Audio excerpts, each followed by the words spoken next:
Okay, outside elbow pain. Let's talk about it. Firstly, structural points. Bone structure disadvantage. Here is the medial epicondyle, and here on the outside is the lateral epicondyle. Alright, let's consider this. Here are the two arms and the ligaments of the elbow joints. In this position, the force is here, in which case you are doing outside rotation. In here, you are resisting this force, so you are doing internal rotation. Now let's consider the structures that you have in your arm. Meaning, these black lines represent these muscle groups and muscles.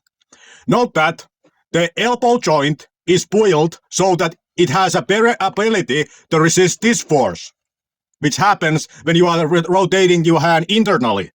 Then what happens when you are rotating your hand externally?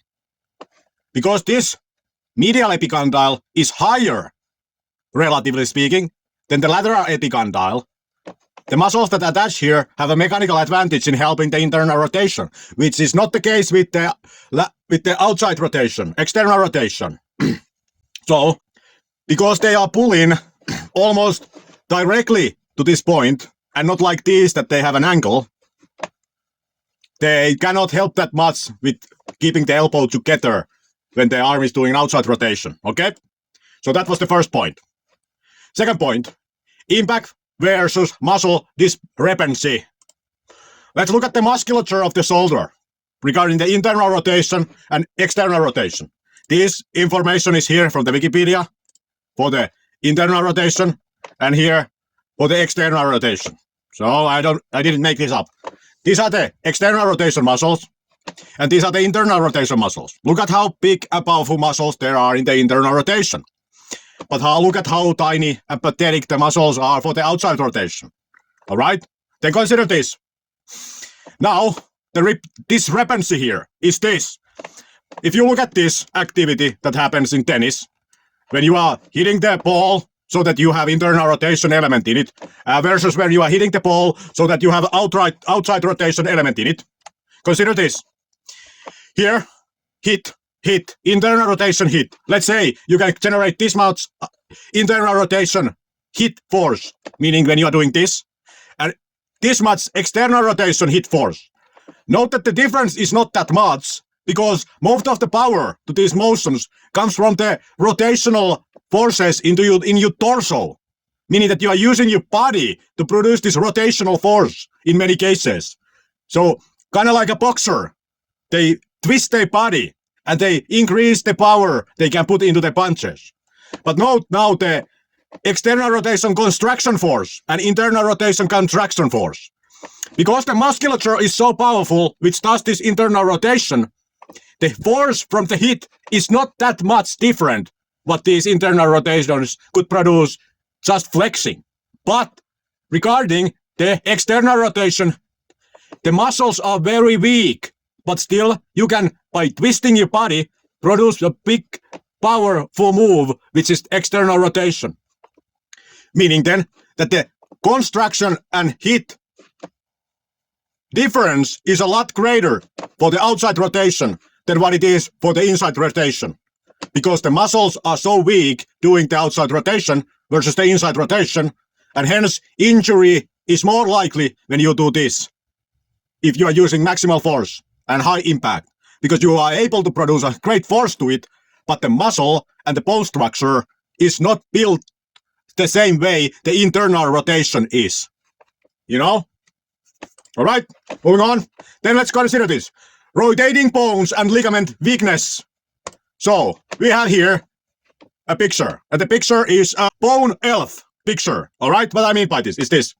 Let's consider this, what we have here going on.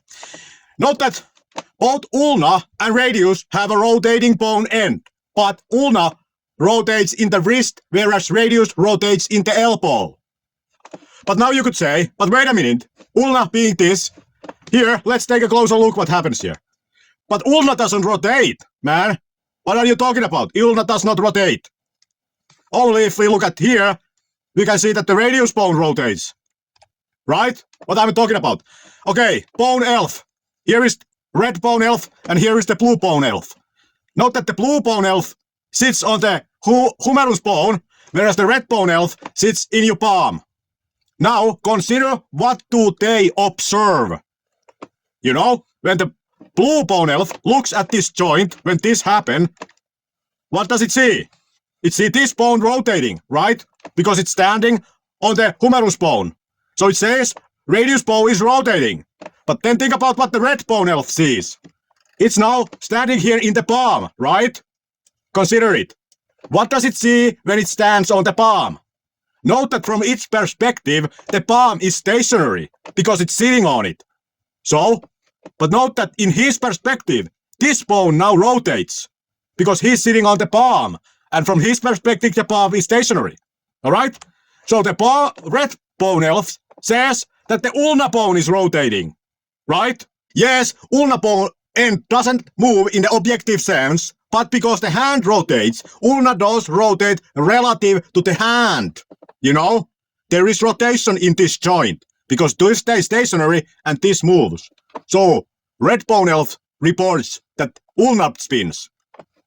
Blue bone health reports that radius spins. You know? And in reality, they both spin relatively speaking. There is movement in this joint. Both bones have movements in the joint, but in different end of the bone. Radius bone has rotational movement in the humeral end, whereas the ulna has rotational movement in the palm end. You know? What's the point with this? Okay, here is the point with it. Here you see the elbow joint. Radius bone is here. So consider this. We have here, in this outside of the elbow area, ligament attachment to a bone, radius bone, which spins. Meaning then that its ligamental attachments are weaker than the ulnar bone's ligamental attachments here. Because it does not spin. This end of the ulnar bone doesn't spin. This joint is stronger. The ligaments are stronger because they do not have to deal with rotation of the bone. Whereas here, the ligaments have to deal with the rotational of the bone. And same thing applies to the wrist. Because, again, red bone health reports that the ulna spins relative to the palm. Again, you are more likely to injure these ligaments than these ligaments for the reason that the ulnar bone end spins. Alright?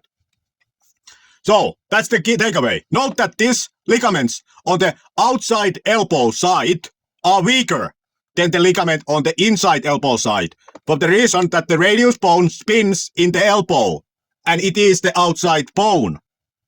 Alright? Moving on. Muscle points. Ulnar deviation.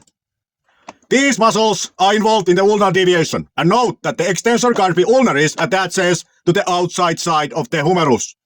So, one good reason that therefore it could be that you have some kind of tendonitis here in this extensor carpi ulnaris, and hence this would cause you outside elbow pain. Alright?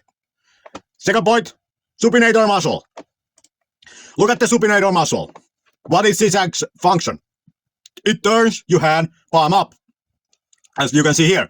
But where does it attach? It attaches here to the lateral epicondyle, as you can see here. Lateral epicondyle, here. The humeral side, which is opposite to the bone knob here, meaning this side here. There, where it attaches. So you could possibly have an injury to this supinator muscle in the lateral epicondyle side. Alright? Moving on. Hammer curl muscles. So, these muscles contribute to hammer curling ability. Obviously bicep too, but we are now talking about things that attach to this lateral epicondyle. So we have extensor carpi radialis longus, extensor carpi radialis brevis, and brachioradialis. All of these attach here on this flat side of the humerus, meaning the lateral epicondyle. So you could have some issues with these. Okay? Then additional points. Fascial and nerve points. Fascia matrix. Note, again, medial intermuscular septum and lateral intermuscular septum. The medial intermuscular septum attaches here to the medial epicondyle. Lateral intermuscular septum attaches here to the lateral epicondyle. And also all the way to humerus bone. Like this is attached here. Let's take a look. Like this is this kind of swing It attaches all the way here, all the way. And it spreads like this, kind of like a feather or a wing or something like that. All right? Then let's think about more things. Here we have the lateral intermuscular septum, and here we have the head, and there is the arm. This is the inside of the arm, this is the outside of the arm, this is the back side of the arm, this is the front side of the arm. All right? Red line, the lateral intermuscular septum, blue line, medial intermuscular septum, but then we have brachial fascia. Goes all the way around this whole thing. And then we have unnamed fascia, meaning this kind of fascia encapsulates this structure even further. So, in reality, what we have going on is shown here. It's a honeycomb structure. The fascia matrix is a honeycomb structure and not an egg structure, you know? Meaning that if you think about eggs, they do not touch each other, and each one has its own layer, and they are kind of separate things. That is not what is happening with fascia of the muscles. The fascia of the muscles create this kind of honeycomb structure, where everything attaches to everything. All right? And now, consider this. Look how hard the fascia is attached to the muscle. They have to remove it to produce these images and videos. They have to remove it with knife. You know? It's in there. It's very big part of the structure integrity of these muscles. It's not just some kind of plastic cover they have. It's on them. It's hardly on them. You know? And therefore, the point I'm making with this is this. Now, consider this. Here we have the fascia shown. Lateral intermuscular septum, like this slit here. Then we have a medial intermuscular septum, this slit here. Then we have the brachial fascia, being all this. And then we have all this fascia, which is unnamed, which more capsulate muscles, and it's connected to the brachial fascia and the intermuscular septum, and they all are connected. And this fascia matrix is on the muscles. You know, when the muscle pulls, it's also pulling the fascia, because the fascia is hardly on the muscle. You know, they don't slide against each other. They are on each other's, like glued to it. Therefore, the point I'm making is this. Because the fascia and the muscles are glued to each other's, therefore, it is possible that when the bicep or brachialis pulls up, that force of pulling up is carried to the fascia of these muscles, from where it is carried to the brachial fascia and the lateral intermuscular septum, which transfer the pull to the outside of the humerus, to this lateral epicondyle here, and hence it produces pain there. The same theory can also be applied to explain pain in the medial epicondyle. You know, here, medial epicondyle and lateral epicondyle being this now here, the flat side, and the knob side being the medial epicondyle. All right? So, consider also this, that there could be this fascia matrix pulling up the lateral epicondyle. All right? Then, consider the last point, radial nerve. The radial nerve goes here, and the endings of it are intermingled with the muscles, as you can see in this image. You know, therefore, it is possible that if you have suffered an impact here, that you could have some kind of radial nerve damage or other kind of damage which happens here. And it's also possible that if you have injured the radial nerve higher up in your hand, that the pain would radiate here. So it could be radiating pain from the radial nerve being damaged further up in your arm, or it could be damaged here. So consider also this point. It could be nerve pain. So, conclusion. Conclusion is this. Summary of the lateral elbow pain. Point 1. Avoid outside rotation-based impacts and jerking to avoid 1. Shoulder issues due to weak outside rotator muscles. Alright? Remember how they were weaker than the inside rotation. Alright? So if you apply impact and jerking to it, you can imagine that they cannot withstand it the same way the internal rotation muscles can. Point 2. Lateral epicondyle issues due to inferior lateral epicondyle structure. Remember the point about how the cables would attach if the hand resists force which forces you to do internal rotation or outside rotation, and how the humerus bone knob system, the lateral side, the outside side, is not so strongly pulled as the inside side. All right?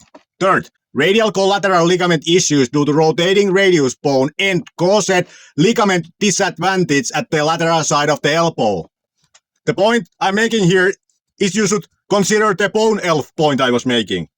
Note that the bone rotates, the bone end, which is on the outside side of the elbow in your forearm, it rotates. Therefore, the ligaments have harder time of stabilizing the outside side of the elbow as they have the inside side, because the outside side has also a rotational function in the bone. All right?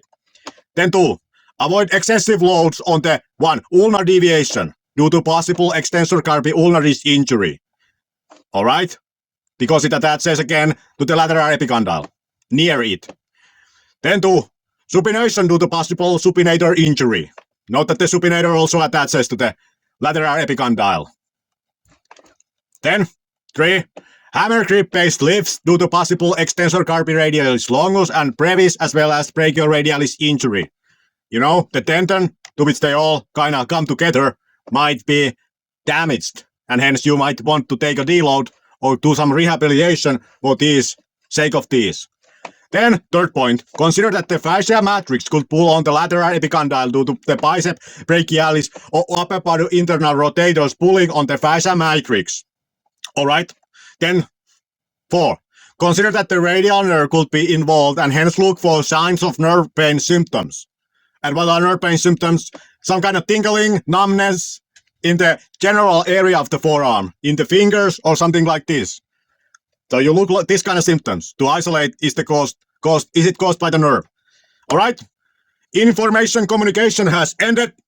Subscribe, like the video, comment, bye.